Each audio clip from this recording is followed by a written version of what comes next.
Еми, дами и господа, това е предимството на телевизията. Започваме от едно място, а всъщност в момента сме на съвсем друго място. И така, аз лично много се радвам, че моето шоу започва.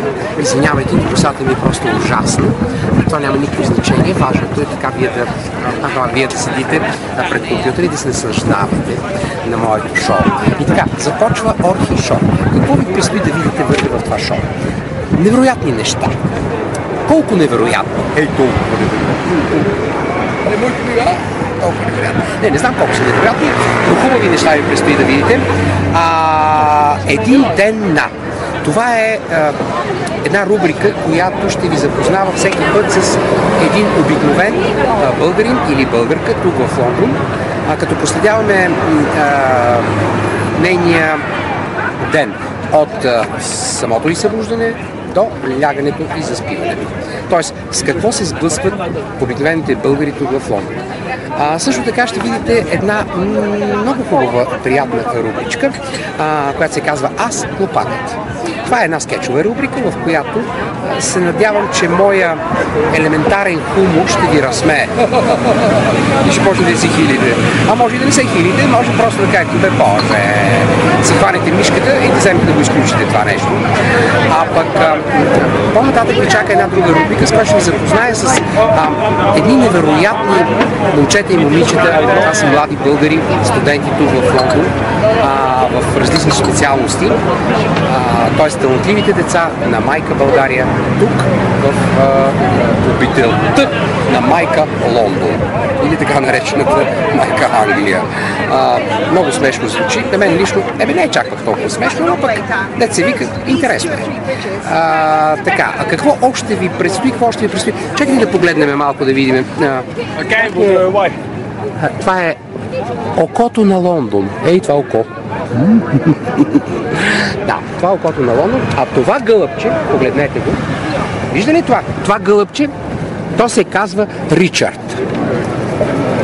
Току-що Марийка отлетя. Всъщност не е Марийка, това е Мери. Мери отлетя. И така, да продължим нататък. Какво ви очаква още в моето шоу? Казах ви, ексклюзивно интервю с извънредния и пълномощен посланник на Република България тук в Лондон. С него ще се опитаме да ви помогнем, доколкото можем, разбира се, в някои отношения за всички тези наши сънародници, които им предстои да дойдат тук и естествено на тези, които са тук в Лондон.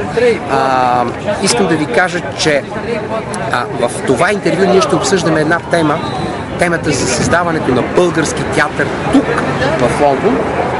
Все още не сме снимали интервюто. Този рекламен блок, който в момента гледате вие, е сниман малко преди интервюто. И разбира се, когато заснемем интервюто, аз вече ще знам каква е позицията на българския посланник по повод това да създадем български театър тук в Лондон. Това е така една моя мечта и надявам се някой ден да се сбъдне.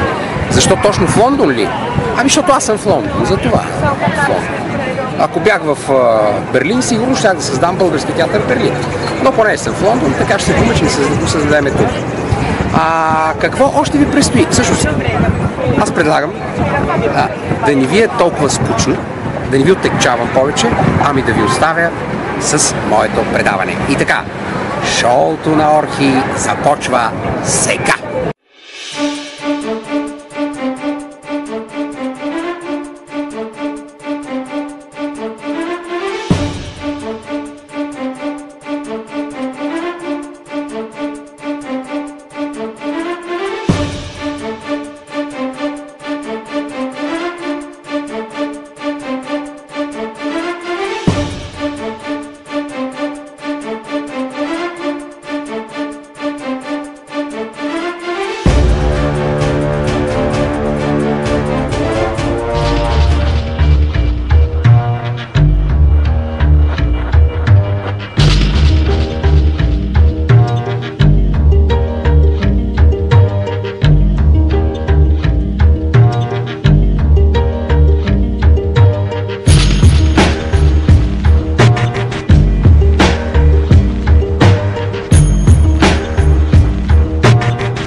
така, уважаеми дами и господа, искам да ви кажа, че ние се намираме някъде в източен Лондон. Това е едно великолепно паркче с тези две прекрасни девойки.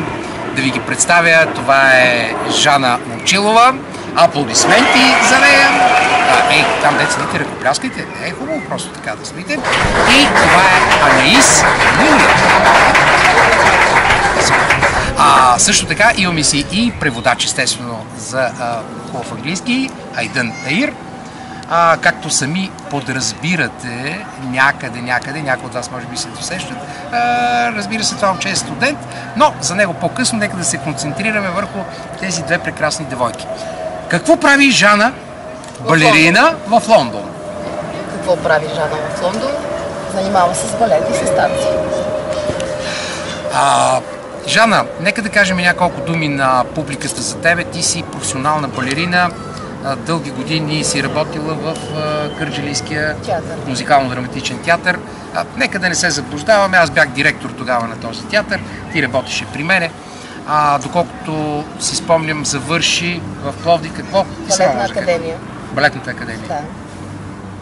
И цялата тази надежда, дето завърши балетната академия, докъде я докараха нещата? Докарахме до Лондон. До Лондон. И смяташ ли, че сега тук в Лондон ние ще продължим да се забавляваме? Абсолютно. Даже повече. Да. С какво се занимаваш сега? В момента имам няколко ученички, на които преподавам класически балет. Да? Това е чудесно. Къде? В коя част на Лондон си ти още? Аз живея в Гринвич. В Гринвич. И там и работиш? Там имам студент и отделно имам и на други места. На Сейнт Джонс Вуд също имам студент. Чудесно. Нека да попитаме и Анаис. Анаис, мога ли да ти казвам Ани? Anis, can I call you Annie? You can. Окей, защото Анаис Because Anais is too long. Анаис, дами и господа, е французойка. Ladies and gentlemen, is a French. Да. Какво прави Анаис, французойка в Лондон? What is Anais doing in London? Anais arrived in London 3 years and a half Anis ago. пристигна в Лондон преди 2 години. And I organize events. И организира всякакви евенти. Music, fashion, dance. Музика, мода, танци. And obviously I dance myself as well. Sorry. I dance myself as well. И тя танцува самата тя също. Анаис, ти от кой край на Франция си? Which part of France are you from? I come from Brittany, which is the west part of France. От западната част на Франция. Това има ли нещо общо с гасконците? Does it have to do anything with Gascons? No. No. Не? Добре. Ти какво си завършила? What have you studied? I studied tourism, event management, culture. Туризъм, менеджмент и култура. Това във Франция? In France. In France. Добре, какви са ти плановете тук за Лондон? What are your plans in London? Well, for now is За сега my plan is what I'm actually doing плановете ми това, now. което правя в момента. I love organizing events and I Обожавам love да организирам dancing. всякакви неща, да танцувам. And doing both of them together is really hard. Доста е трудно, предизвикателно е. Very time consuming, but I just love it. Доста време ми отнема, но ми харесва много. Хрумово ли ти е някога това, което правиш тук, да го представяш във Франция? Have you ever thought of doing what you do here to do it in France as well? Yeah, of course I did, but Да, мислих си, но in London you have so many в opportunities. Лондон имаш толкова много повече възможности. It makes it easy and По-лесно е и I meet people like Snejana срещам who с are хора като Снежана, open to new projects които винаги искат да се занимават с нови проекти. and you can see long term, short term, И it можеш works. да видиш, че в по-далечен план е по-добре. Така, Жана, как се срещнахте с Анаис? С Анаис се срещнахме. Тя ме покани на едно събитие, където тя организира, тя понеже е менеджер на Beyond the Scene, където аз участвах. И тя ме покани, и там се срещнахме, там се запознахме. Тя ме одобри, лично аз танцувах пред нея, тя ми беше жури и тя ми каза, ти получаваш работата. И тогава беше първият път, когато се видяхме. След което мина определен период, в който просто аз бях заета, тя беше заета, но ние поддържахме връзка по имейл. И след което тя ме покани отново на второ събитие, пак от Beyond the Scene. Аз отидах и след второто събитие вече ние почнахме повече да да общуваме и решихме, че трябва да направим нещо заедно. Да. И всъщност той е продукт на тази среща между вас двете. Абсолютно, да. Това е... Този танц къде ще го представяте? Ами вече имаме организирани събития, където са ни поканили. Да. Може би по-добре да попитаме Анис. Ами да. Ани! Този великолепен танц, къде ще го представяте? Well, we will be performing on the 27th of July. 27th of July, yeah. It's a showcase and it's a belly dance showcase. But I explained to her that I was happy to perform tribal fusion and we had this new mixed. Но ни беше интересно това, че миксирахме двата танца, tribal fusion и Well, yeah, that's right. So, модели танци. And I think it's really interesting for a belly dance showcase to have интересно на хората да такова представление. The initial kind of the core thing.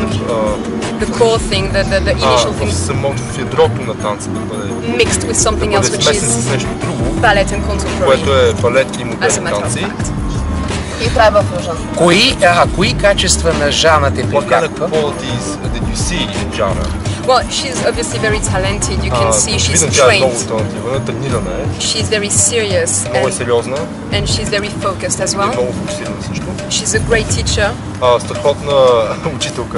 Very good teacher, and but her problem. Thank you. Дами и господа, току-що едни дечица намериха нещо. Thank you, girls. Добре. Окей, момичета. Аз ви пожелавам много успех. Надявам се да имаме така обща работа и по-нататък. Искам да ви разкрия една идея. Сега подготвяме и сме в самото начало, за съжаление, на създаването на един нов театър в Лондон. Театър Underground. Този театър ще се помещава наистина в underground, в метрото. И публиката ще бъде много ограничена, но се надявам той да се развива добре. Ако даде Господ, аз наистина да го управлявам този театър, защото идеята е моя. И ако всичко върви добре, вие ще намерите място в този театър. Желая ви успех на момичета.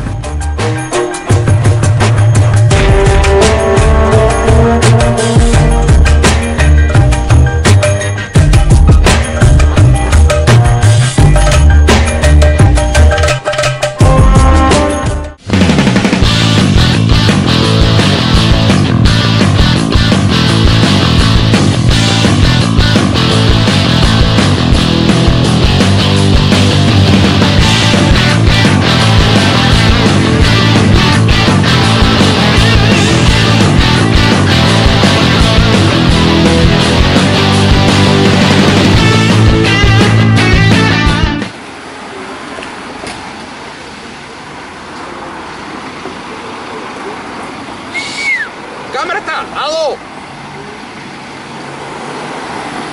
Къде ходиш, бе? Здравейте, уважаеми зрители! Здравейте! Аз съм Орхан Таир, водещия на Орхи Шоу. И така, започва една от рубриките ни, а тя е Един ден на. Днес ще ви срещна с едно най-обикновено момиче. Ама много обикновено една българка, която живее тук в Лондон. Няма какво да си губим времето. Направо да вървим. Часът сега, всъщност само секунда, да погледна колко е часа. Часът е 9:45. Това е вечер.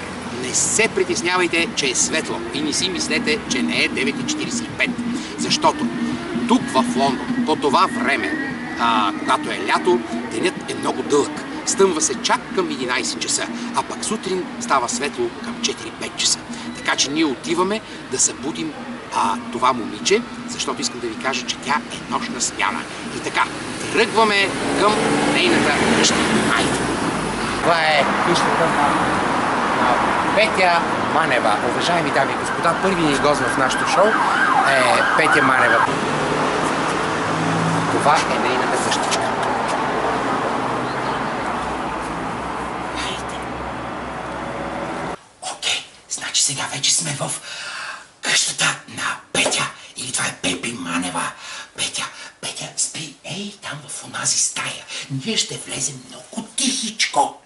И ще присъстваме на невероятното събуждане на Петито. И така, погледнете, искам обаче преди това да видите какъв коридор. Ето така живеят повечето от българите тук в Лондон. Погледнете каква теснотия. Ако човек е малко с по-широки рамене, няма да може да мине. Затова всички минаваме ето така настрани. И така, хайде, тръгвайте.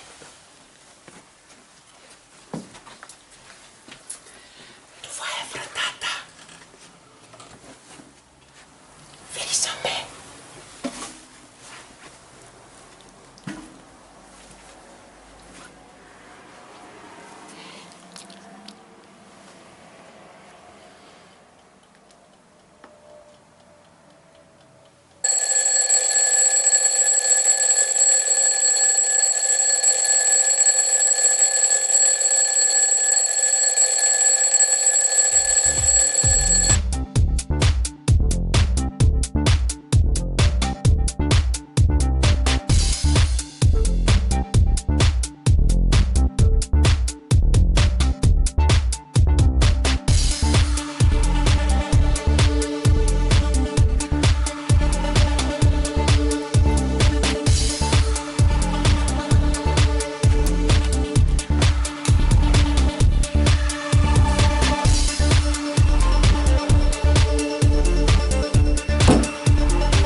Уважаеми дами и господа, сега се намираме в така наречения living room, или както всички ние българи го знаем, това е хола, където нашата героиня, здравей, Пепи, нашата героиня сега ще се гримира малко, мейкъп ще направим, преди да тръгнеш на работа, нали така?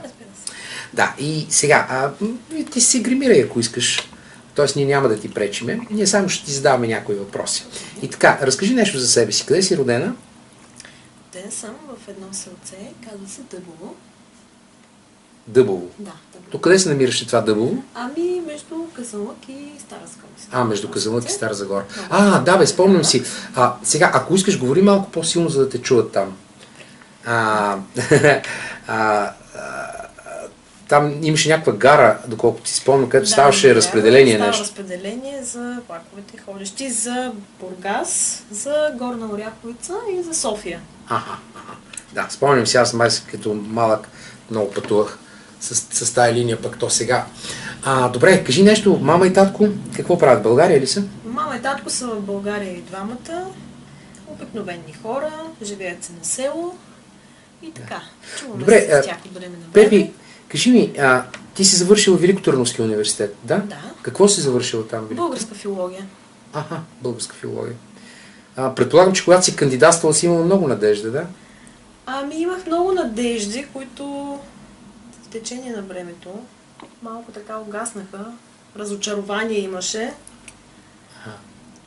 Не, спомни си това време, когато трябваше да си видиш името в списъците. Не знам, в Велико Търново така ли беше, защото аз спомням... Да, стената на Пъча. Да, стената на Пъча. Да. Там заставахме, но аз имах честта да разбера от мои приятелки, че съм приета. Да, т.е. те се обадиха на тебе, така ли? Те дойдоха направо вкъщи. Предполагам, че е много голяма радост. Естествено, те дойдоха, аз нищо не знаех. Да. И дойдоха, при което ми казаха: Пепи, честито, приета си. И аз казах: къде съм приета? Да.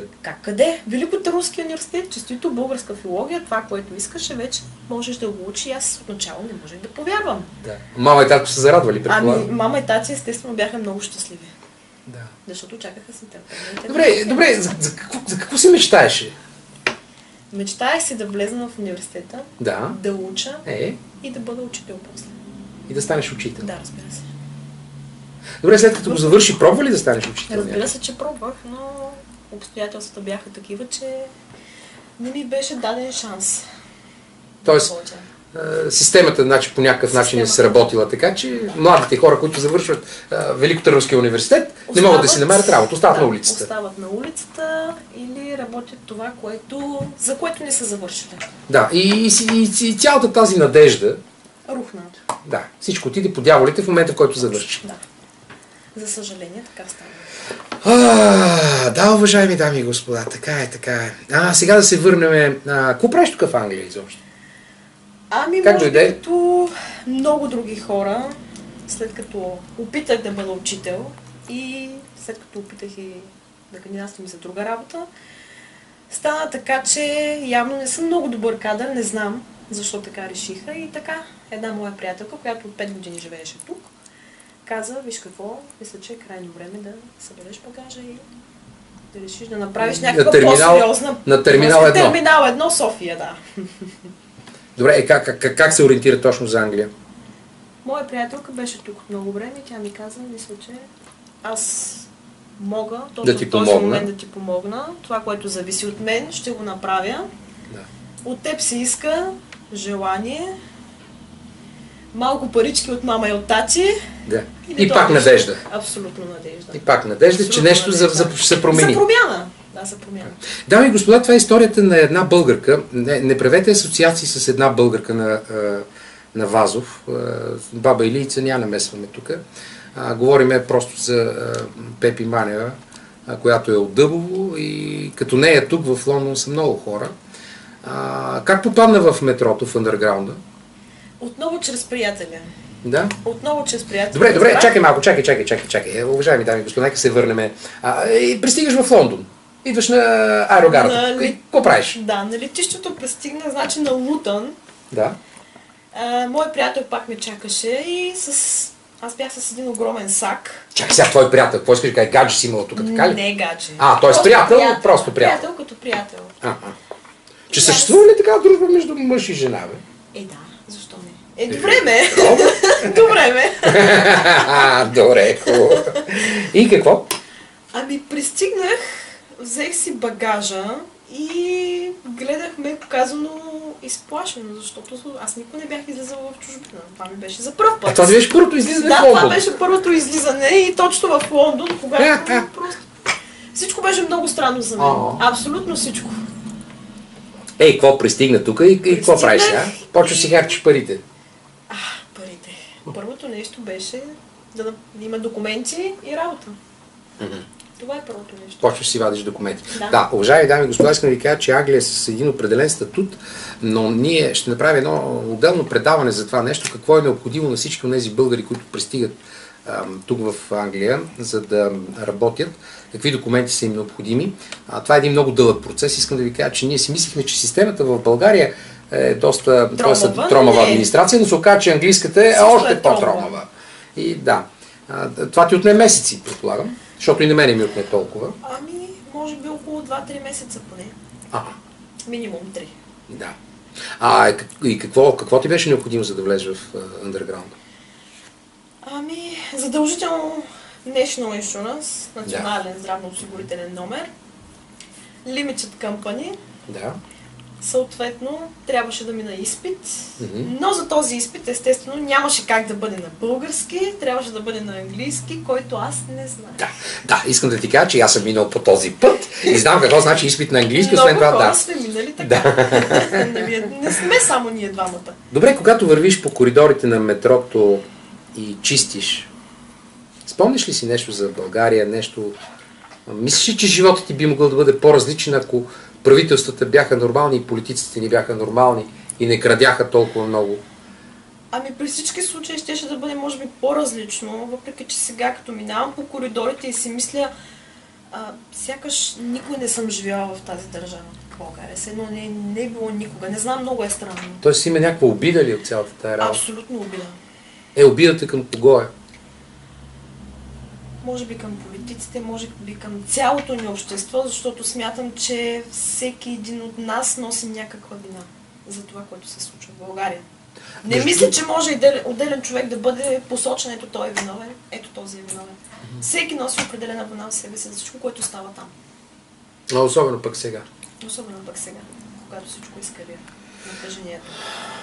Да, вярно. Ние сега от тук, от Лондон, дами и господа, каквото и да говориме, каквото и да кажеме, вярно е, че не сме в България, но гледаме, нали, българска телевизия и сме така общо взето в час със събитията, които се случват там. Изведнъж проличава цялата тази мафия, цялата тази организация, която аз не знам как са успели да го направят така, че ъндърграунда на България се е качил горе по върховете и върше, мила моя майнолю, и не знам до кога ще бъде така. Добре, какво е перспектива?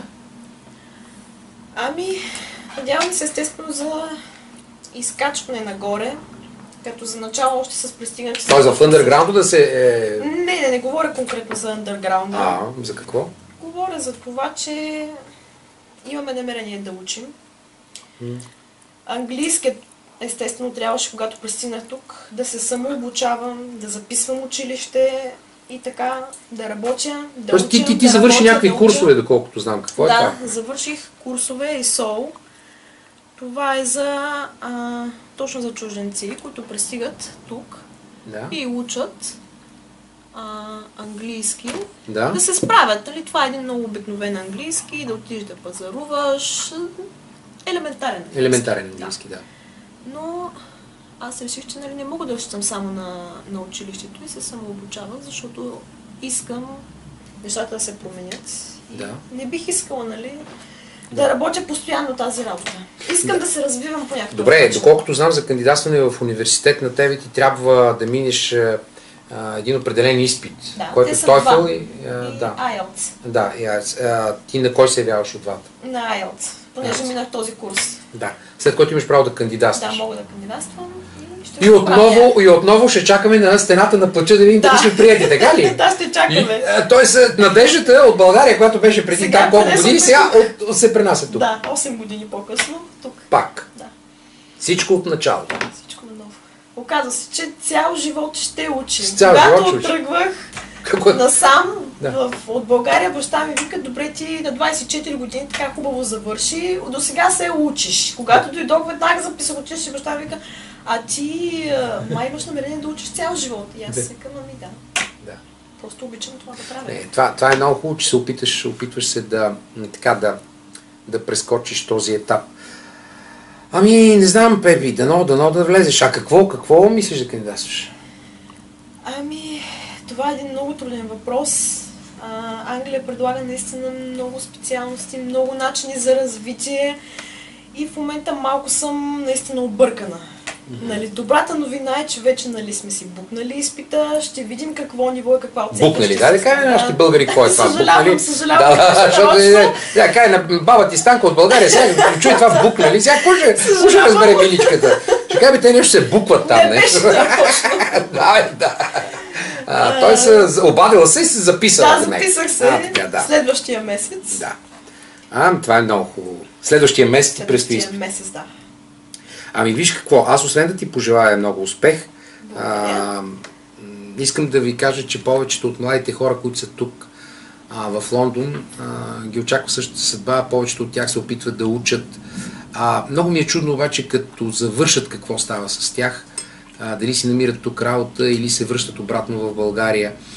Доколкото знам обаче има един голям проблем, Пепи, аз не знам дали си чувала, но май нещо дочух. Сега не съм толкова сигурен, че повечето от дипломите на студентите, които завършват тук, не се признават в България. Т.е. българската администрация не ги признава и ги кара да държат допълнителни изпити върху част от предметите. Т.е. ако решиш един ден да се върнеш в България, като специалист, който си завършила тук в Лондон. Чувала ли си такова нещо? Наистина не съм чувала. Обратния вариант съм го чувала, но не и този. Обратния вариант също, да. Той го има и същества. Аз го знам, че повечето от дипломите не се признават. Този вариант, да завършиш тук и да отидеш в България, наистина не съм чувала такъв вариант, дали това е възможно. Аз мисля, че дочух нещо такова, не съм сигурен в това. Твърде вероятно е, защото, примерно, аз в България като си ходя и в банка като отида или някое друго учреждение, те не ми признават паспорта. Те искат лична карта.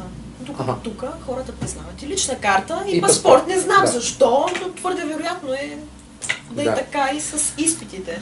Ами, може би, не знам, честно да ти кажа. Добре, Пепи, аз освен да ти пожелая така успех, дами и господа, предстои ни да отидем сега на работата на Пепи, за да видим къде тя работи в андерграунда. Това ще стане само след няколко минути, след като тя се поправи, все пак трябва да бъде красива, за да могат да я виждат по коридорите на лондонското метро. Всъщност ти работиш на Oxford Circus Station. Няма какво се прави на 3:30, всъщност аз също работя там. Аз съм и колега, така че работиме заедно на Oxford Circus и след известно време ще ни предстои да изминем пътя до там. Искам да ви покажа английската действителност, най-вече лондонската, където живееме тук. Ние живеем всъщност на изток. Ти си в кой квартал? Black Horse Road. Black Horse Road, това е Олтънстоун. Да, това е изток, източен Лондон, в трета зона сме. И така, уважаеми дами и господа, това беше Пепи Манева. Да, благодаря ви. Чао, само след 2 секунди продължаваме.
Добре дошли в най-новия български ресторант Sunny Beach, намиращ се на 1 минута от Търпан Клейн Стейшън в Северен Лондон.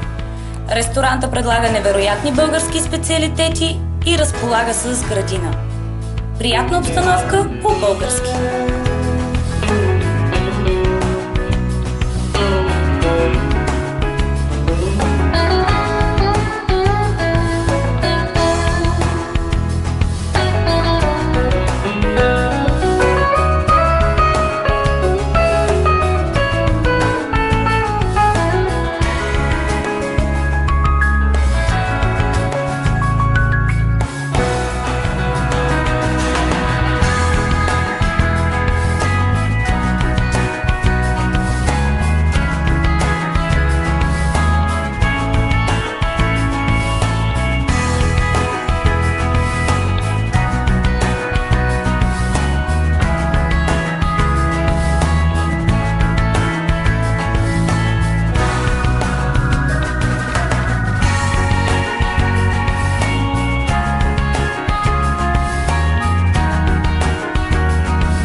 Заповядайте в най-стария български ресторант в Лондон, Арда 2.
Насладете се на уютната българска обстановка с приятна жива музика всяка вечер.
Арда 2.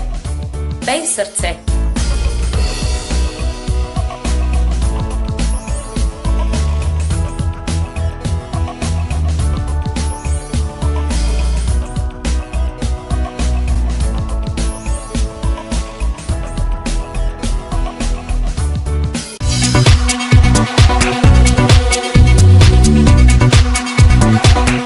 Реклама кадър 2.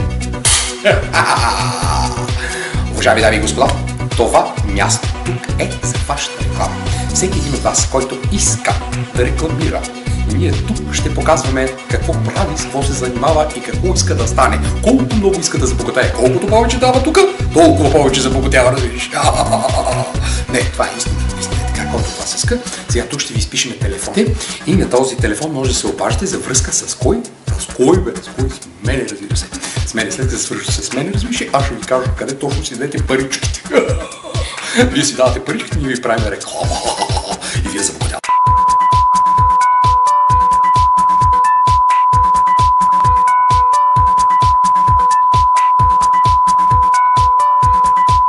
Сега обръщам се към всички богати, милионери, милиардери, всички българи тук на острова, които сте се забогатели.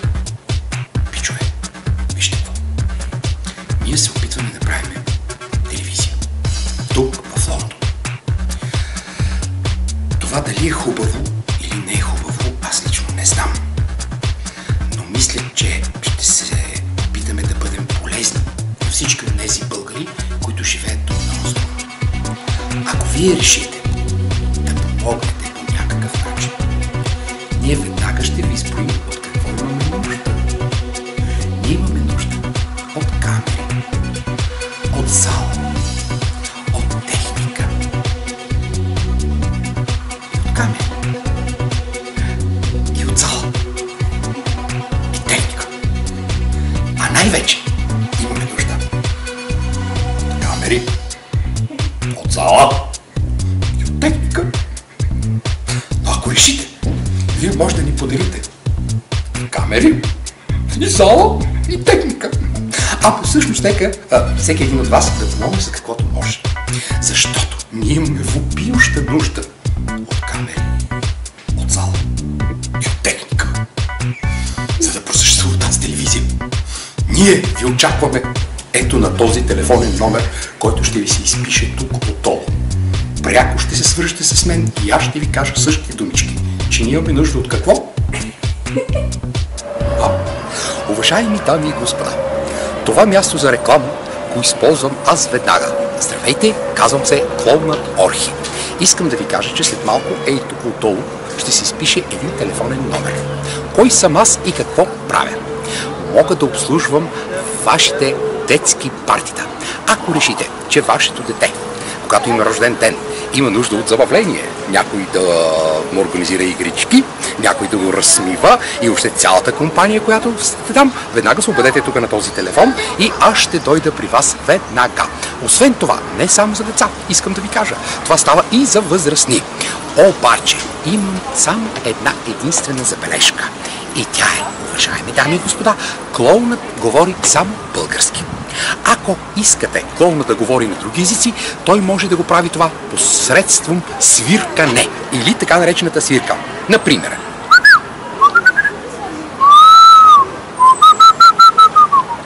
и така, дами и господа, очаквам ви на този телефон. Чао и до нови срещи!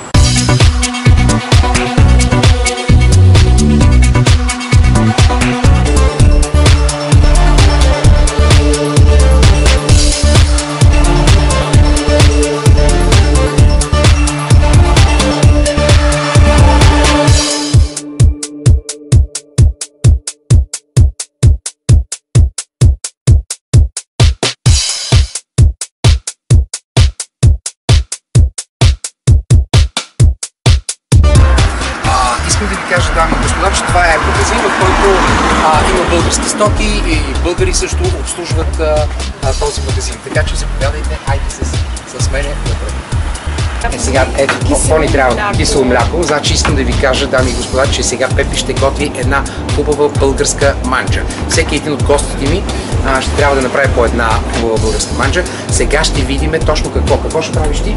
Баница. Баница. И така, какви продукти ти трябват? Яйца, да. Трябва и сиренце, да. Трябва и кисело мляко, така. Трябва и дори за баница. Добре. И тавичка, олио и аз.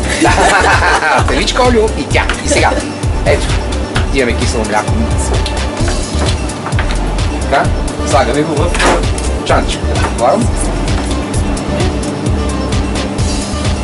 Така тръгваме да търсиме останалите продукти. Може да се пряко мляко. Мляко.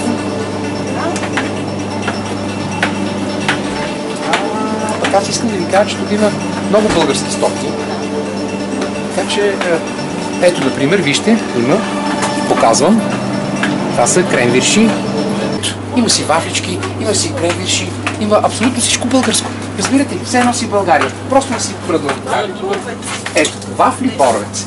Ще вземе ли едни вафли Боровец? Разбирате, ето, погледнете. Ви сега, не трябва да им правим реклама, естествено. Тези, които произвеждате вафли Боровец, искам да ви кажа, че това е такава реклама за вас. Очаквам да ми се обадите. Окей? Добре.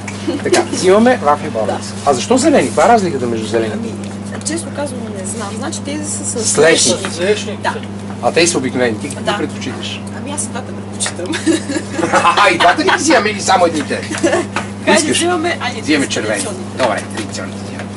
Окей. Така, приключихме ли с пазаруването тук? И така, ето ни отново в къщата на Пепи Манева, която днес ще направи какво? Баница. Разбира се, че не са български. Няма значение каква кокошка ни е снасяла. Важното е, че са яйчица. Така. Сиренце. Да. Не от българска крава, предполагам. Може и да е. Ама българско ли е това сирене сега? Ами, не съм съвсем сигурна. Ама че не е българско. Добре, те англичаните нямат такова сирене. Не знаеш. Може и да няма. Да, не знаеш точно кой е сирене. Добре, какво да казваме? Сиренце, друго? Кисело млекце. Ето, вижте го. Предполагам, че то е българско. Кисело млекце. Ами не е българско. Ето, тук пише йогурт. То турското и бе. Да. Значи това е от братска Турция. Донесено кисело млекце. Така, друго? Олио имаме, което също не е българско. Няма значение. И кори, както виждам. Ами, започваме. Айде, обяснявай какво точно. Яйчица. Ако ти трябва някаква салфетчица, си избърсваш или кърпичка някаква? Май ще трябва. Добре, ще отида да ви донеса. Вие продължайте да чудите яйчицата, аз ще ви донеса.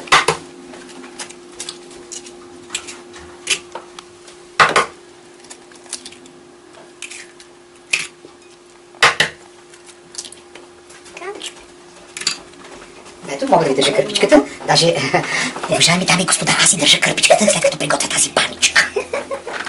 Така ли ви сте моят асистент? Да, точно така. Разбиваме яйчицата. На какво? Какво ги разбиваме? Разбиваме ли просто? Просто ги разбиваме, да? Добре, хубаво. Ами, мисля да сложа 3. 3 лъжички.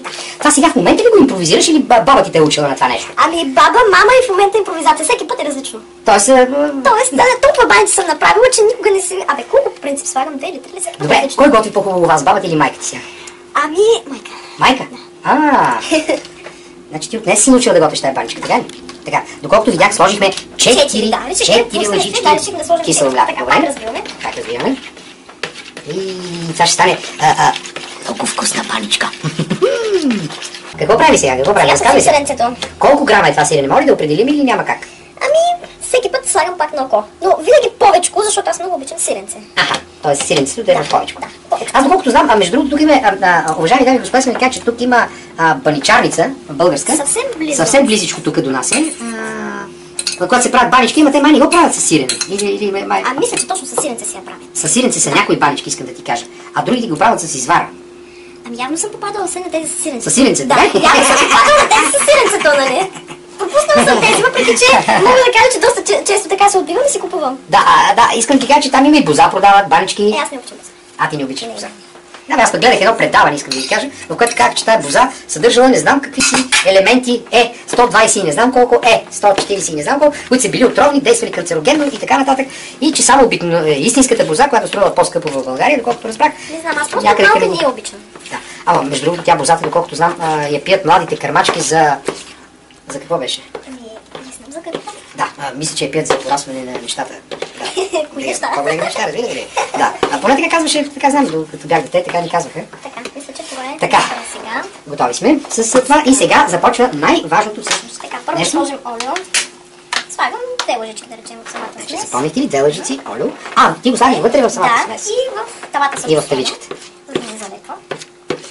Общо взето ползвам по-малко олио, защото не обичам много мазничка. Да, то ни трябва да е много мазно сега. Сега, навсякъде да отиде, за да не залепва много. Така, намазваме тавичката. И сега разложиме баничката. Трябва още маличко. Добре. Това вече е достатъчно. Така, започваме да ядем баничката вече. Корите, аз обичам да ги късам, да бъдат по-надребно. Тоест не са цели кори, ми ги какво ги правиш? Просто ги късам и ги редя така. Това е някакъв... Дами и господа, това е някакъв нов начин на приготвяне на баница с късани кори. Да, обичам и да са скъсани. Да.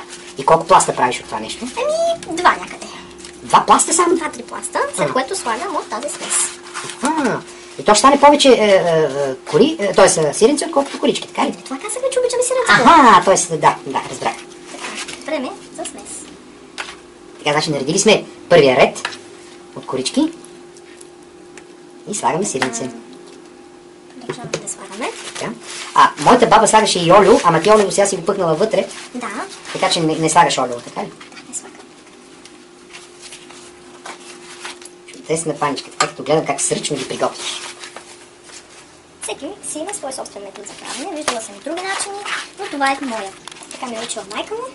Между другото, аз съм чувал, че сръбската баница, тя пък е съвсем накъсани, абсолютно накъсани и натрошени. Като за супичка. Да. Втори ред сложихме. Изпича ли са хубаво? Хубаво ли ти пече печката? Разбира се. Да. Колко минути ще отнеме? Стига да не я забравиш, нали? Тогава вече много ще бъде. Да. То номер с забравянето го знае, бе. Да, всички го знаят. Около, може би 30 минути, 40, не повече. Да. След 40 минути вече не става за ядене. Така, слагаме... Това кой ред стана? Третия. Ама наистина, като гледам, бая сиренци слагаш. Аз по принцип слагам друг път даже и повече. Сериозно? Даже и повече слагам. Правиш? Няколко прави, да. И те също има. Но има ли си и кокош, си предполагам? Разбира се. Ти имаш ли си любимо животно? Честно казвам, не. Сериозно ли? Ама ти ходиш ли да ги храниш тези кравички? Ходех. Добре, как се казваше? Поне една помниш ли? Или ти имаш си имена? Пенка се казваше една от тях. Пенка? Да. И какво си кралата Пенка? Даваш ли им лекце? Даваше им лекце. Водите ли на бик? Ами, тя ходеше на бик. Сега си ходи, така решава си казва, чакай, тя сега днеска на един бик. Той само един ли беше в селото бика или бяха няколко? Няколко бяха, не беше. Значи тя има избор, може да си избира, така ли? Как сега? То не е интересно. Защото аз си спомням, в нашото село има един бик. Не, в нашото село бяха повече. Повече бикове. Да, имаше избор. Не беше скука. Мами на Пенка. И какво тя после какво? Имаше ли теленце? Разбира се, всяка година имаше. Така. Освен кравата Пенка, какво друго имахте? Овце, прасенца. Така. Доколкото виждам. Някъде към 4-5 пласта станаха. И това ти е последния. Да. Сега хубаво намазваме навсякъде. Гледай ти, това е някакъв специален начин за правене на баница. Виж, така не съм виждал. Не съм виждал, че се мажеш отгоре с такова. Знам, че се мажеха само с олио. Но с такова ли съм виждал да го правят? Слагам. Да го приберем малко. за да се изпече хубаво. То се става сухичко, когато няма да се намаже. Хубаво го намазваме. Дами и господа, това е баница по Дъбовски, направена лично от Пепи Манева. Да кажем ли на нашите зрители още веднъж продуктите какви са? 5 яйца. Знаете, значи 5 яйца слагаме. Може и повече, ако искате. Т.е. зависи от размера на баницата. Да, ако правите нещо, може и с 2 кори да направите. Така съм правила. Да. Кисело мляко, 3, 4, 5 лъжици, пак зависи нали колко. Ако сложите 2 кори, нали пак зависи. Сиренцето 300-400 грама минимум. Така много да има. Да. Олио, 2 лъжички в самата смес. На дъното също да не залепва в самата тава. Десно. И малко безалкохолно. Малко безалкохолно или газирана вода може да се ползва. Слагаме с по-заливаме го. Да. Добре, отиваме към печката, за да я пъхнем тази колепна българска баничка. Сега слагаме баничката в печката, за да я изпечем.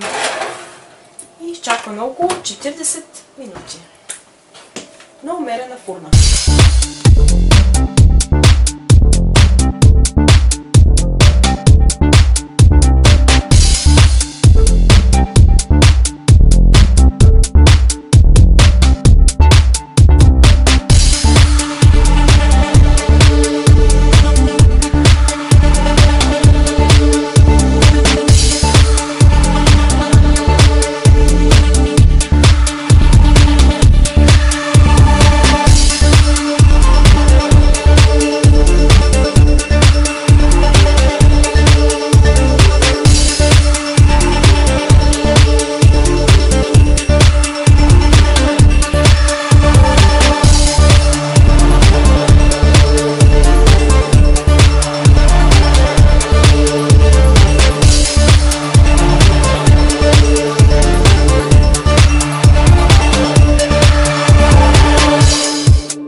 с Пепи Манева, дойдохме на нейната работа. Това е Оксфорд Църкис. Малко преди да започне, искам да ви покажа само част от атмосферата на улицата на Оксфорд Църкис. Това ще стане сега след няколко секунди, за да придобиете представа в каква атмосфера работи Пепи Манева. И така, тръгваме, за да покажем улицата. Това е всъщност центъра на Лондон, където работи тя. Тръгваме.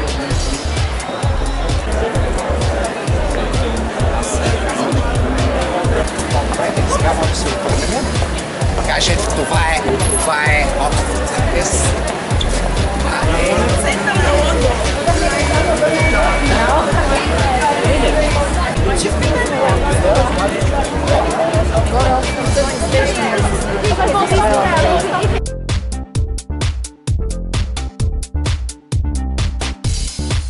Дами и господа, това беше всичко. Това беше един ден на Пепи Манева. Казах ви, един ден на една българка. Отново ви напомням, не го бъркайте с произведението на Иван Вазов. Тази българка е съвременна българка, която е дошла тук в Лондон, за да търси своето препитание, тъй като не е намерила реализация в нашата държава. Поради какво? Поради кого? И заради какво тя е тук и работи това, което ни би трябвало да работи. Но няма значение, Пепи, много те благодаря за всичко. Приятна вечер, приятна работа. Чао!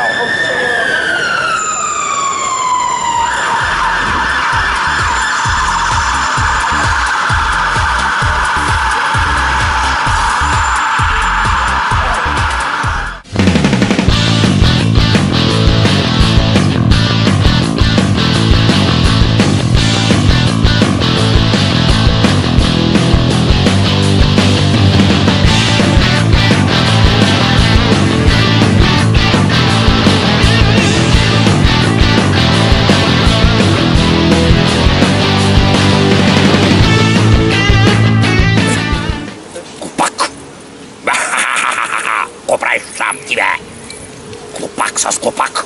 Яла тук. Веднага. Аз съм глупак. Здравей, какво? Идвам тук. Какво искате от мен? Какво трябва да направя аз? Глупак, ти знаеш ли кой съм аз? Знаеш ли кой съм? Аз съм Ми 666. Точно така. И сега ти ще започнеш да пееш всичко каквото знаеш. Искам да започнеш да пееш. Аз разбрах, че вие сте от Ми 666 и веднага започвам да пея. Над нас блеснали житата, окъпани от попъл дъжд и нива... Опак! Не казах да пееш песен, бе! Казах да си изпееш всичко каквото знаеш, бе! Това е друго, бе! Не да пееш песен, а да си изпееш това, което знаеш. Ясен ли съм? Айде, започвай! Аз пък помислих, че трябва да изпея нещо. И затова тръгнах да пея, понеже знам само една песничка. Добре, няма. Сега всичко ще си кажа. Господин Ми 666. Аз се казвам Клопак Глопендерски Караглопашки. И съм от държавата Глопендрия. При нас, в нашата държава, всички са глупаци. Като започнем от малките дечица, които са големи глупаци, и стигнем до най-големите глупаци. Например, в нашата държава много харесват това да си глупав. Значи, колкото си по-глупав, толкова си по-богат. И толкова повечето уважават. Най-големите глупаци си ги избираме за министри, министър-председатели и за президенти. И в нашата държава, колкото по-малко си чел, толкова си на по-издигнато място. Аз, например, не можах да се издигна чак толкова много, обаче искам да ви кажа, че нашия, например, министър-председател, той е най-големия глупак. Защото всички казват, че той бил прочел само една книжка. Значи толкова е глупав, че само една книжка. И всички като го видим, много го обичаме. Даже някои твърдят, че и тая книжка не е прочел, а само я прелиствал. Да. Освен това, в нашата държава и законите са ни глупави, и пътищата са ни глупави. Ама така си се радваме на глупави закони. Например, всички глупаци, които се намират в парламента, те са толкова глупави и ние толкова много ги обичаме за тази работа и те измислят едни глупави закони. Например, измислят глупав закон за здравеопазването.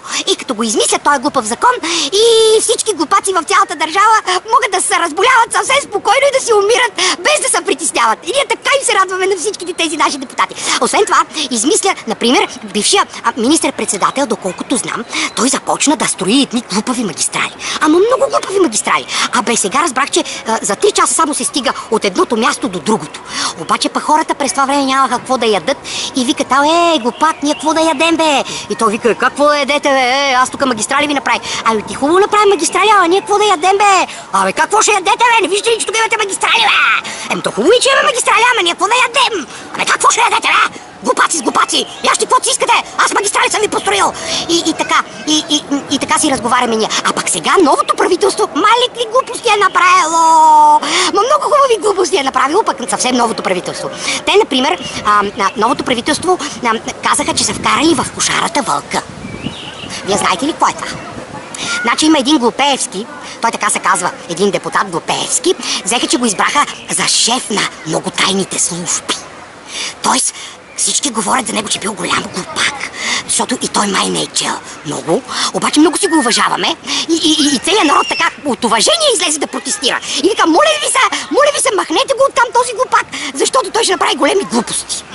Освен това сега всички глупаци в нашата държава протестират. Обаче като ги попиташ: вие, що протестирате, бе?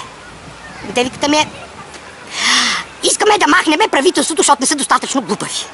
Били малко по-умни. Вие какво искате, бе? Питаме ги ние пак. Какво искаме? Искаме да си дойдат глупаците на мястото, да си застанат и да си управляват глупаво нашата глупендия. Защото нашата глупендия не може да се управлява от умни хора. И сега не знам какво ще стане. Така че ако искате, изчакайте още малко и аз после ще ви кажа, господин Ми 666, после ще ви кажа всичко каквото знам. А за сега това е от мен глупак глупендерски караглупашки. Чао, чао.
Добре дошли в най-новия български ресторант Sunny Beach, намиращ се на 1 минута от Turpan Glen Station в Северен Лондон.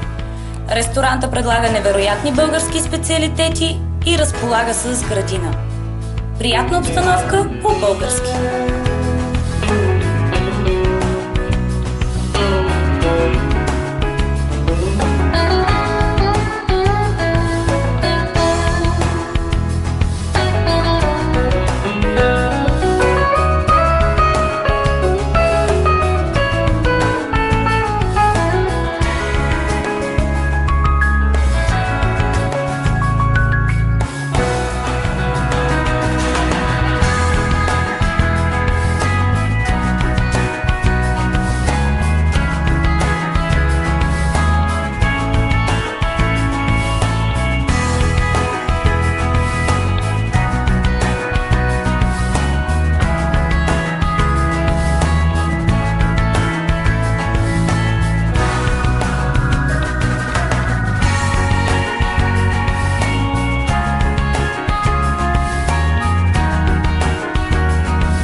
Заповядайте в най-стария български ресторант в Лондон, Арда 2.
Насладете се на уютната българска обстановка с приятна жива музика всяка вечер.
Арда 2.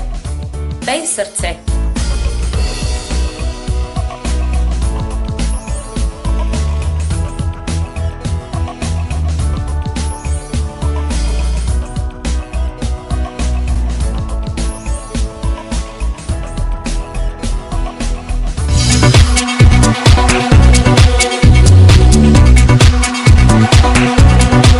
Реклама кадър 2. Уважаеми дами и господа, това място тук е за вашата реклама. Всеки един от вас, който иска да рекламира, ние тук ще показваме какво прави, с какво се занимава и какво иска да стане. Колко много иска да забогатее. Колкото повече дава тук, толкова повече забогатява, разбираш. Не, това е истина. Така, който от вас иска. Сега тук ще ви изпишем телефоните и на този телефон може да се обаждате за връзка с кой? С кой, бе? С кой? С мене, разбира се. С мене, след като се свършите с мене, разбираш, аз ще ви кажа къде точно си дадете паричките. Вие си давате парички и ние ви правим реклама. И вие забогатявате.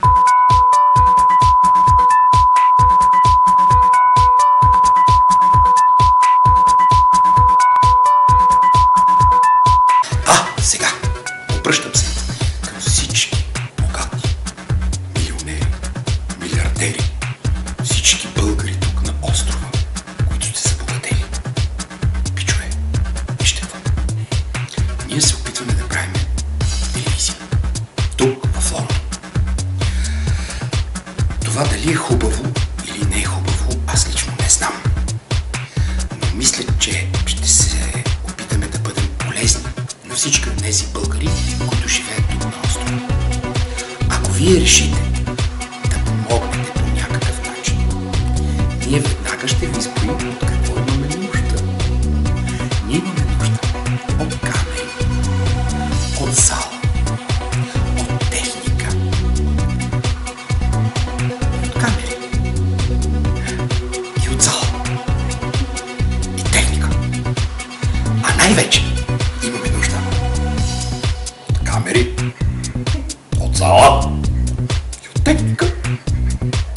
Но ако решите, вие може да ни подарите и камери, и зала, и техника. Всъщност нека всеки един от вас да помогне за каквото може. Защото ние имаме вопиюща нужда от камери, от зала и от техника. За да просъществува тази телевизия. Ние ви очакваме ето на този телефонен номер, който ще ви се изпише тук отдолу. Пряко ще се свържете с мен и аз ще ви кажа същите думички, че ние имаме нужда от какво? Уважаеми дами и господа, това място за реклама го използвам аз веднага. Здравейте, казвам се Клоунът Орхи. Искам да ви кажа, че след малко тук отдолу ще се изпише един телефонен номер.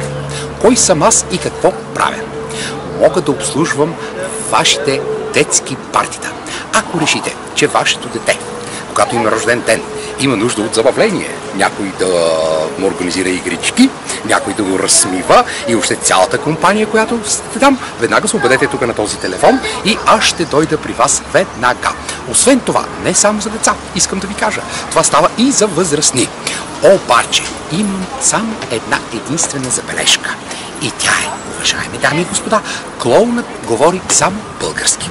Ако искате клоунът да говори на други езици, той може да го прави това посредством свиркане или така наречената свирка. Например,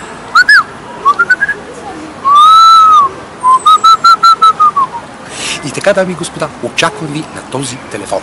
Чао и до нови срещи!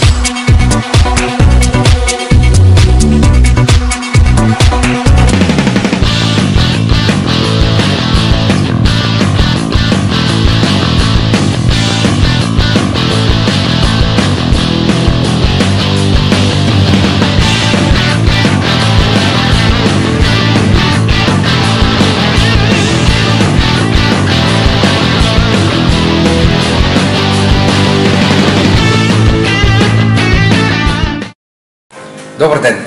Добър ден, уважаеми дами и господа! И така започва онази рубрика, в която ви казах, че ще ви представям по едно талантливо дете, родено от майка България, живеещо при майка кралица Лондон. Учи в Лондонския университет Мидлсекс Университет. И така, нека да те представяме. Как се казваш?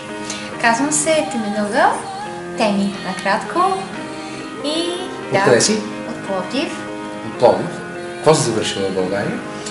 В България все още завършвам, едновременно с обучението тук при майка кралица. Да. Там завършвам музикален мениджмънт в Нов български университет. Тук? Тук е Popular Music в Middlesex University, като разликата е, че тази специалност съчетава реклама в музиката, мениджмънт и изпълнение. Ти си първа година сега, доколкото да, съм тук. Добре, и как успяваш да ги съчетаваш хем в Нов български университет, хем тук в Мидлсекс, разбираш?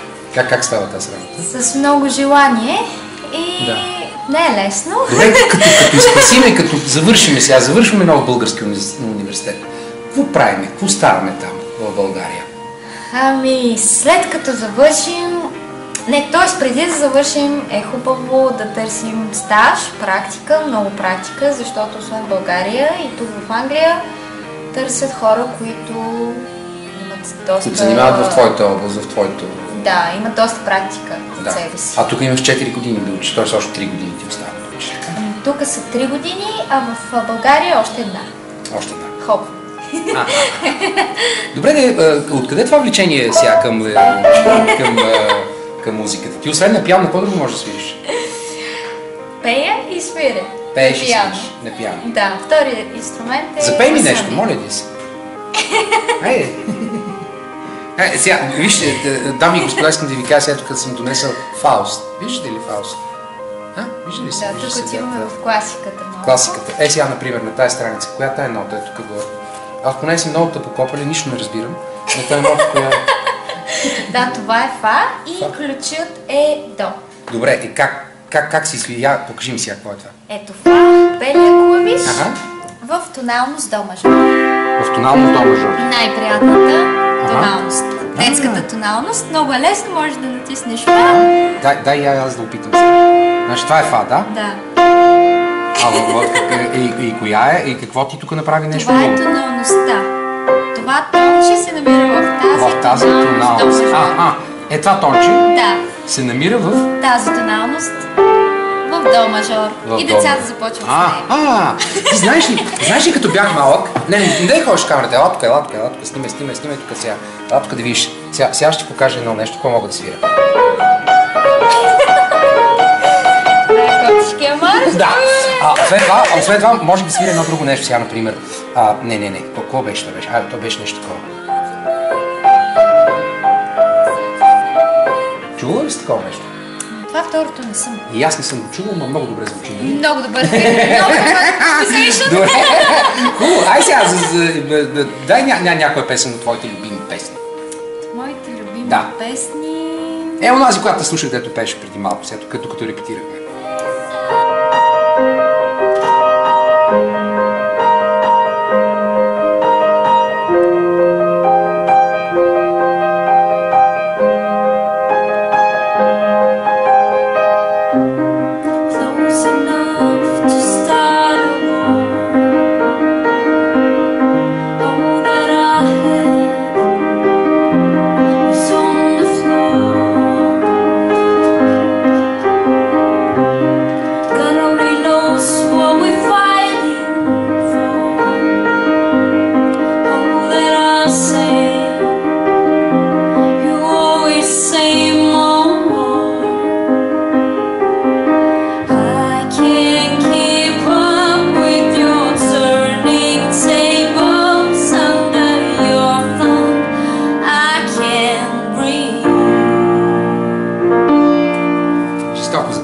Аз понеже вися, аз така иначе живея от 3 години в Англия, но не знам нито една дума на английски. Чак сега пак нито една, не знам. Знаеш, хай-бай. Хай-бай. Не, хай-бай, не го знам. Кой е хай-бай? Бай е чао, нали? Да. Ама хай, хай, здрасти. Да. Аз мисля, че има някаква дума, която е хай-бай, значи. Не. Оня ден искам да ти кажа, че бях на един от пазарите и гледам така една двойка, която така ми заприлича на българи, той червендалист, с две турби така ходи и жена му така една ситни покрай него, така леко ходи и тя. И той сега по едно време нещо говори и разбра ги, че са българи, естествено. И той по едно време с двете турби, както ходеше, каза: жена, дръж ми турбите, че ще говоря на английски. Той трябваше да бъдат свободни ръчичките, за да може да тръгне да говори на английски. И аз съм горе-долу така. И аз съм горе-долу така. И кажи ми сега, какви са вашите бъдещи творчески планове? Този гениален въпрос, който се задава на всяка една творческа личност. И така, какви са творческите бъдещи планове? Тоест, като завършиш, какво мислиш да правиш? Мисля да почна да го правя преди да завърша. Какво да почнеш да го правиш? Уважаеми дами и господа, просто не слушайте какво говорим. Така, тъй като програмката ми, както казах, съчетание между music promotion, management и изпълнение, искам, моите планове са свързани с участие в различни рекламни кампании, музикални концерти. Да, аз знам, ти сега наскоро се върна от Манчестър, да? Да, върнах се от Манчестър. Какво правихте там? И там продавахме и рекламирахме дискове. На също кого? Беше много интересно. На кого? На Роби Уилямс. На Роби Уилямс. Работихме като Как е той, бе? Как е Роби Уилямс? Добре ли е? Добре. Аз отдавна не съм се чувал с него. Ами добре, преживява. Преживява, нали? Концерт, момчето, какво да прави друго? Преживява доста добре, но да. Да, тук ходиш ли по концерти по разни такива неща? Ами, когато ми остава време, тъй като има доста учене, но ходя на гигове, винаги е добре. За контакти. Чакай, гигове. Кой е сега това гигове? Ходила била на гигове. Уважаеми дами, че ние сега тук всички сме англичани, брат ми, не забравяй, че те гледат все пак Германия, да не знаят една думичка английски. Кой е това гигове? Excuse-moi. Това е към французите. Пичове, това беше на френски. Нали сме International TV? Да, точно така. Да, какво беше гигове? Гиг е, така да се каже, един мини концерт. Примерно в София отиваш и решаваш да отидеш на клуб. Клуб на вечер. Пиано бар. Да. Но тук са малко по-underground. Underground, това, аз го знам, че ще го обясня, това е под земята. Да, нали? Виж как с една дума се разменяме. Ама моля се, бе, ние като на англичани, разбираш, и така си разменяме. Дето имаше една много хубава Илфи Петров, 12-те стола, не знам дали знаеш. Двамата, тези главните герои, един Остап Бендер пита другия. Казва, Киса, мога ли да ви задам един въпрос като художник на художник? Вие може ли да рисувате? Те ние сега като англичанин, дай си, така да си разкажем някои работи. Значи, добре, виж сега, аз не съм от жълтите предавания, но все пак... Абе, ти имаш си гадже. Това наистина жълто прозвуча. Сега, малко по-оранжево. Дай сега да го подсетиме малко. Сега все пак публиката би трябвало да се интересува сега. Музиката ми е гаджето. Музиката ти е гаджето? Да. Тоест си кажеш, че нямаш гаджето. Това е един железен отбор, който работи при всички. Значи, пазим и личния... Това е много хубаво за музиката. Тя музиката е хубаво нещо. Обаче, да се върнем все пак. Имаш ли гадже? Добре. Няма да питаме повече за това нещо. Не си омъжен? Не. Деца нямаш? Не, това е индиректен въпрос на имаш ли си гадже? Как? То е производно. То така, дето се вика, произлиза от цялата тая работа. Не, изцяло съм се фокусирала върху музиката, под формата на изпълнение, под формата на реклама. Тоест твоята любов е музиката. Абсолютно. Добре. Сега, ако искаш да изрепетираме тази песничка, за която ставаше дума, тя на кого е, между другото? Тя е на Адел и избрах Адел, тъй като тя супер готино съчетава вокали и пиано. И тя не е много сложна. Песента ли? Да. Сложна е, но аз обичам сложни песни. Добре, и така, дами и господа, оставаме ви в ръцете, ушите и пръстите на това красиво, прекрасно девойче. Теми.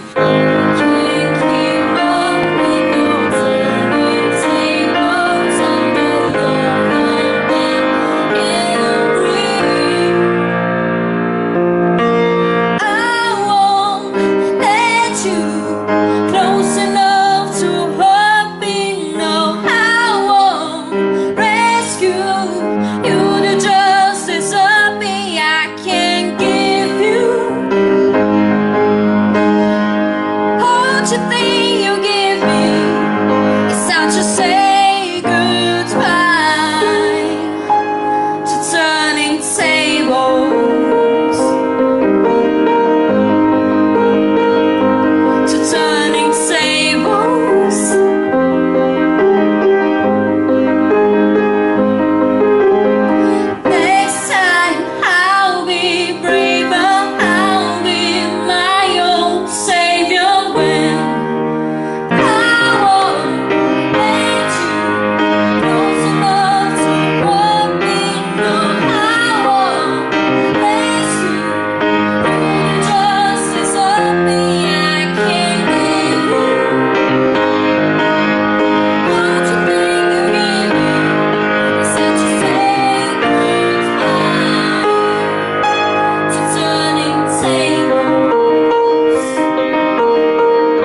Добър ден, уважаеми дами и господа. Искам да ви кажа, че сега се намираме в нашето посолство, в кабинета на посланника на Република България в Лондон. Добър ден. Добър ден и на добър час на новата телевизия, която очевидно ще бъде моделирана по правилата на съвременното дигитално интернет общество, доколкото разбирам. Точно така. Много ви благодаря за тези хубави думи. Това е хубаво нещо за началото на нашия разговор.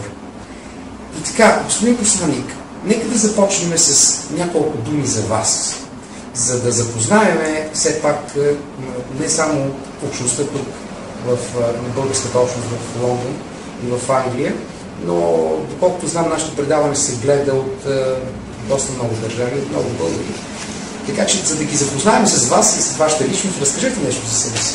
Ще бъда много кратък, защото е въпроси на известна скромност, но така или иначе съм роден в София, завършил съм английска филология, специализирал съм литература и езици, след което работих като преподавател и преводач известно време, присъединих се към дипломатическата служба, бях дипломат, член на българския и на Европейския парламент, след това отново се върнах към своята професия като дипломат и сега, няколко години по-късно, разбира се, т.е. 20 години по-късно след началото на моята дипломатическа кариера, станах посланник на Република България в Лондон. Да, това е чудесно, така да се казва завидна кариера, хубави години, надявам се. Аз обаче искам да ви върна към детството. На коя улица израснахте в София? Любен Каравелов, това е в центъра на София, място, за което пазя едни от най-скъпите си спомени във всяко отношение, в което може да си помислите. Имахте ли приятелче, което го помните още от това време, което тичахте по Софийското улица? Да, разбира се. Къде е той сега? Много от тях са в България, някои от тях заминаха в чужбина, няколко души има в Обединеното кралство, няколко души има в Америка, в Австралия, в Нова Зеландия, в Германия. Вероятно трудно е да изброя всички или конкретно споменани имена, но хората се пръснаха, но разбира се, някои от тях останаха да живеят и там, където и днес живеят и те и аз. Ето сега възможност може да ги поздравите. Да, специално на всички мои приятели от Карето, Любен Каравелов, Граф Игнатиев, Васил Левски. Поздравявам ви, където и да сте по света, бъдете живи и здрави и винаги помнете, че сме горди да се наричаме България. Чудесно. Сега, се си мисли, каква ви беше любимата манджа, това, което много обичате като дете да ядете? Винаги много съм обичал, наред с другите неща, лозови сърни. Лозови сърни? Да. А кой ги приготвяше, мама или баба? Баба ми, майка ми, и след това премина в ръцете на моята съпруга, тази чудесна кулинарна традиция. Разбира се, това се сещам, защото съм напълно спонтанен в отговорите. Предполагам, че има и десетки други български вкусноти, които, между другото, предлагаме на нашите гости в Лондон, дипломати и британци. И други специалитети от българската кухня на готвенето с подправките. Вие си може ли да готвите? За съжаление не е пълен профан, съм и се срамувам да го признавам. Доколкото знам, пък и доста от нашите т.е. нашата общност в Лондон и в Англия изцяло знаят за нападките към българи и румънци, които вървят последно време, това така доста усилено. Като доколкото знам, май Англия нещо прави опити за излизане от Европейския съюз, май раздават някакви награди в момента сега. Не знам дали сте чули за тези огромни награди, кой ще предложи добро път за излизане от Европейския съюз. Вие как се отнасяте към тия нападки? Те са неприятни. Те в много голяма степен засягат националното ни достоинство и индивидуалното достоинство на всеки българин, срещу който е тази пропаганда, слава Богу, на ограничен кръг медии и на ограничен кръг политици. Радостното е, че британското правителство не споделя тази позиция. То ще изпълни своя ангажимент и от 1 януари 2014 година всички българи, които легално, законно, повтарям, легално, законно искат да работят в Великобритания, ще имат право да го правят, така както това е право на всички други граждани на Европейския съюз. Това, което аз винаги съм казал и статистиката го доказва, е, че българите са млади, енергични хора, тези, които идват в Великобритания, които искат да работят, а не да се опитват да намерят вратички до социалната система на Великобритания. И аз съм уверен, че това ще продължи да бъде така. Ще отстояваме техните права, но разбира се, ще бъдем абсолютно категорични, че никой от България не трябва да идва тук да се занимава с законна дейност или пък по някакъв начин да тежи на социално-осигурителната система на Великобритания, без да е допринася със своята. Да, сега прилично в януари месец летищата ще бъдат задръстени от многохилядна тълпа от българи. Не, разбира се, това е въпрос на едно недопустимо преувеличение. Повечето от нашите сънародници, които са искали да работят в Великобритания законно, са го направили и сега при така наречените ограничения. Това, което очакваме, е нормалното търсене на работа в Великобритания от страна на българите, както е било до сега. Освен това, най-новите изследвания показват, че българинът като един благоразумен човек не би поел авантюрата да отиде някъде без да си е подсигурил възможност за работа по възможност от дистанция. Така че аз не очаквам наплив на авантюристи в кавички, които да дойдат тук и тепърва да харчат пари в търсене на работа. Българинът е достатъчно здраво стъпил на земята и той ще отиде там, където за него има възможност за работа. Възможност за работа, да, чудесно. Знаете ли, че българите сега, които живеем тук, в момента се сблъскваме с доста проблеми и доста негативно отношение аз имам доста приятели, на които ограничения в National Insurance даването, това и тези интервюта, които се провеждат, измислят такива оправдания, доста елементарни неща, които ни казват. И не само там, на много места негативно отношението към нас. Предполагам, че това е преди всичко се дължи на един бюрократичен, до някъде бездушен подход на определени администратори. Инак като цяло аз смятам, че британците са доброразположени и толерантни хора. Разбира се, това, което ние правим е поемаме всеки сигнал, който български гражданин ни е подал във връзка с пречките, които бюрократично и административно се създават пред неговите права в Великобритания. И сме в непрекъснат контакт с доскоро съществуващата агенция за граничен контрол с Министерството на труда и пенсиите, с национално-осигурителните институции на Великобритания, за да може сроковете за издаване на съответните документи за българите да се съкращават и нашите сънародници да не бъдат в това безтегловно положение, в което някой път се оказват в търсене на законните си права. Както и беше проблема с нашите студенти, аз не знам какво стана там с тази намалихме сроковете, в който се издават така наречените регистрационни карти от безобразно дългите 9 месеца до към 3-4 месеца, което според мен е едно постижение и което, доколкото разбирам, се оценява добре от академичната общност на българите в Великобритания. Това е много добре. Нека сега да преминем. Знаете ли, точно тази рубрика, в която вие сте гост, и сте първия гост в това мое първо шоу, тя ще бъде като за полезни съвети за нашите българи, които живеят тук. Следващите ни срещи ще бъдат с адвокатски кантори, с хора, счетоводители. Знаете, че счетоводители тук в Англия е много важна личност. Във всяка правова държава така трябва да бъде. Точно, да. Така че ние ще се свържем и с големи компании, с които се опитаме да помагаме на нашите, дето се казва, на нашата общност. Но ние да преминем към един друг въпрос, който мене лично много ме вълнува, защото аз самия съм актьор, вие знаете, и моята идея, имам една идея за създаването на български театър, дори в малка форма. Не говоря за голям български театър, говоря за малък български театър, защото аз познавам много актьори, които живеят тук. Това са мои колеги и колежки, които по една или друга причина са напуснали България и българския театър, но живеят тук и всеки един от тях се занимава по някакъв начин. Един пише стихове, друг. Всеки се опитва да занимава по някакъв начин с нашата професия. И на мен ми хубаво да си казаха, защо не вземем да направим наистина един български театър, който да е към българския културен център. Защото, доколкото знам, той сега вече започна да действа тук от 1-2 години. Има така доста голяма дейност се развива.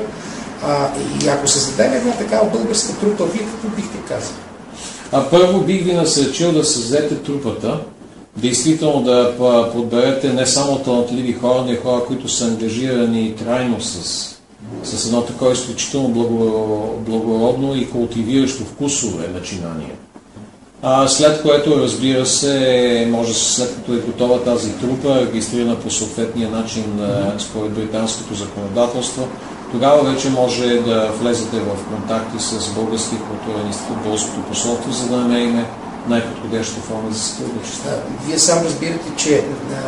Знаете ли, чакайте малко, аз ще ви дам един пример. Аз преди 3-4 години, откакто съм тук, всъщност аз съм 3 години някъде тук, преди това бях директор на музикално-драматичния театър в Кърджали, къде е Летивно се казваше този театър, и имах много контакти с Република Турция, много контакти с Германия, където има огромна турска общност.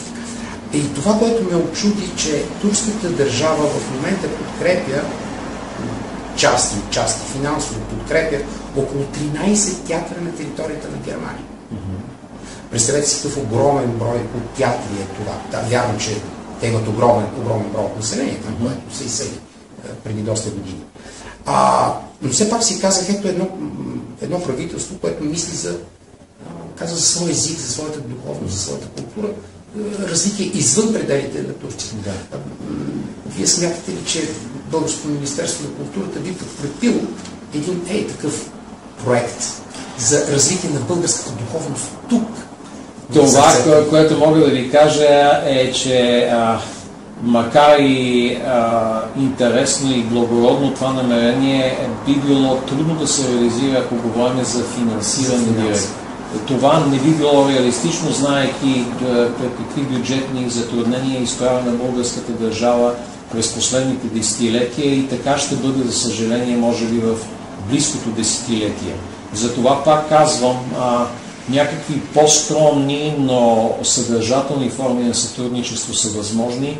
Подчертавам, ако вие формирате макар един малък български театър, тогава вече ние бихме били на среща, за да ви предложим такива форми на сътрудничество, които са реалистично възможни както в рамките на ограниченията, пред които вие ще се изправяте, така и по отношение на ограниченията, пред които ние като посолство и държава сме изправени. Много ви благодаря за това. Аз все пак да си погледна лището, за да видя дали съм пропуснал нещо.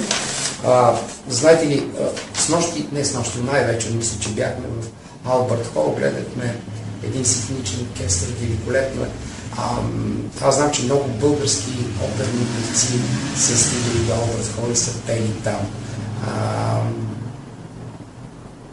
А сега, като че ли някакси българската култура ограничи своето излизане извън пределите на страната. Какво да ви кажа, не напълно съм съгласен с тази оценка. Безспорно пробив на български артисти в Албърт Хол е нещо, което не може да се случи всеки ден, и е нещо, към което ние се стремим в нашата културна политика на посолство да организираме, когато това стане възможно, голям концерт на най-доброто от българската музикална традиция.